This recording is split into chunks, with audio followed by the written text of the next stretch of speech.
A bus carrying immigrants seeking refuge in the U.S. arrived in New York City today, but this is not such a simple story. The 50 migrants originally crossed the Mexico border and arrived in Texas, but the state's governor, Greg Abbott, decided to put them on a bus and send them to New York City.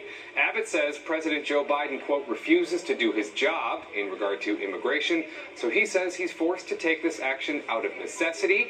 Abbott added in a tweet that the migrants, quote, can receive the services Mayor Adams has boasted about within the sanctuary city. Adams is asking for federal support from FEMA here, and his spokesperson today says Abbott is using human beings as political pawns.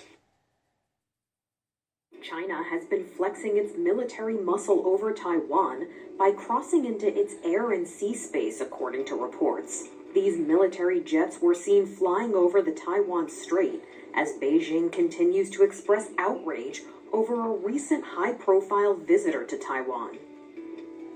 United States House Speaker Nancy Pelosi stopped in Taiwan as part of a recent trip to Asia. The Chinese government warned the U.S. against Pelosi visiting, claiming it was a provocation.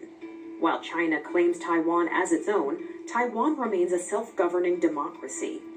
Pelosi made a speech of solidarity during her visit. However, the United States government has said its policy toward Taiwan has not changed.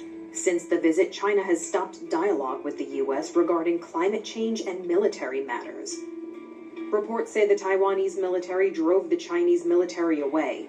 But with tensions high and the Chinese government still angry, it's yet to be seen if it will keep pushing closer to physically claiming Taiwan as its territory. For Inside Edition Digital, I'm Mara Montalbano.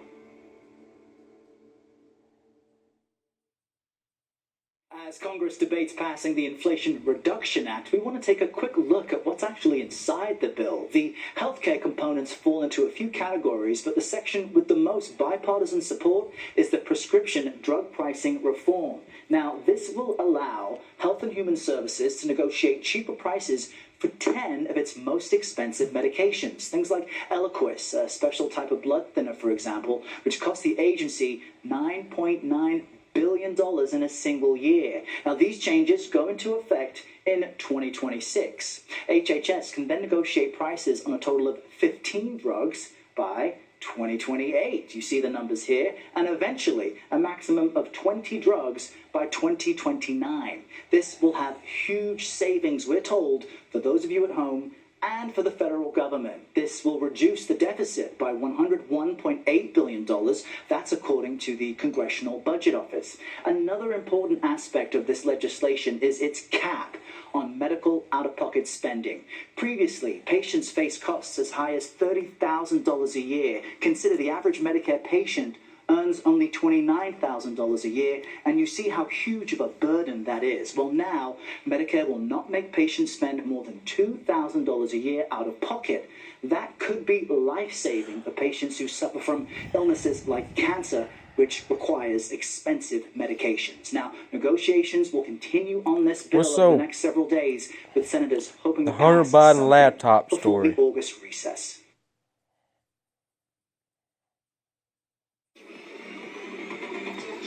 Afternoon, I'm Mark Haynes. Some breaking news out of Washington, D.C. A Janesville couple has died after they were struck by lightning near the White House.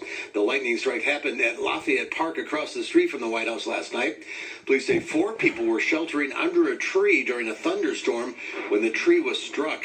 76-year-old James Mueller and 75-year-old Donna Mueller later died at a hospital. The 2 other people are still in critical condition. The White House released a statement on the tragedy saying, quote, "We are saddened by the tragic loss of life after the lightning strike. Our hearts are with the families who have lost loved ones, and we are praying for those still fighting for their lives." We have reporters working on this story. We'll bring you more coverage in later newscasts. You can also follow along on channel3000.com.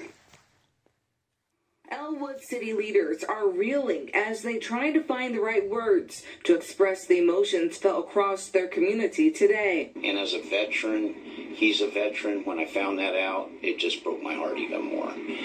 We're expected to serve, and police are expected this kind of thing, but when it happens, it's tragic. In a small community like this, we come together. as Elwood rookie police officer Noah Chavez was shot and killed during an overnight traffic stop. The 24-year-old was a military veteran before joining the Elwood Police Department about 11 months ago. Shortly after 2 this morning, his life was tragically cut short when police say 42-year-old Carl Roy Webb Borst II reportedly shot and killed Chavez during a traffic stop. Borst was later arrested in Hamilton County after a multi-county police chase. He's currently in jail facing murder charges.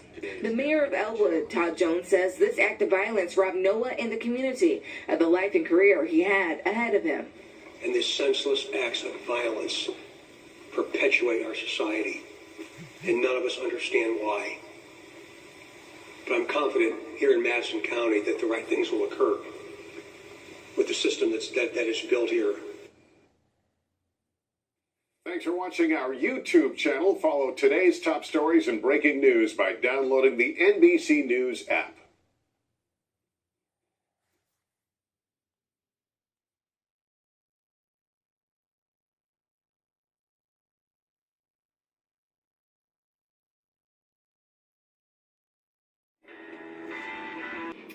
Today in Fox Face Off, the fallout after the governors of Texas and Arizona bused migrants to Washington, D.C.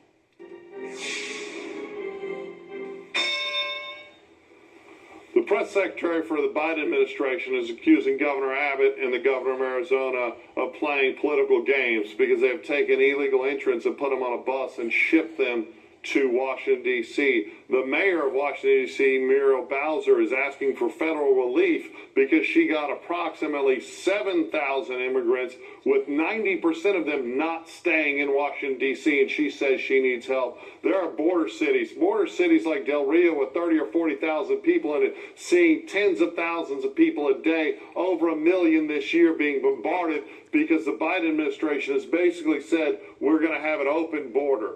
I think we should have more fluid immigration. I think we should have far easier lawful immigration. But I think this open border that is allowing the cartels to profiteer off human trafficking, allowing little girls to get raped, allowing these cities in South Texas to get overrun, I think it's a horrifying thing. And I think it's ironic that the Biden administration, instead of talking about it, is talking just nonsense, and that this mayor in D.C. is getting a taste of what we're living with in South Texas every day. We need to see changes. Charles, please stop. Stop urinating on the people's leg and tell them it's rain. Stop.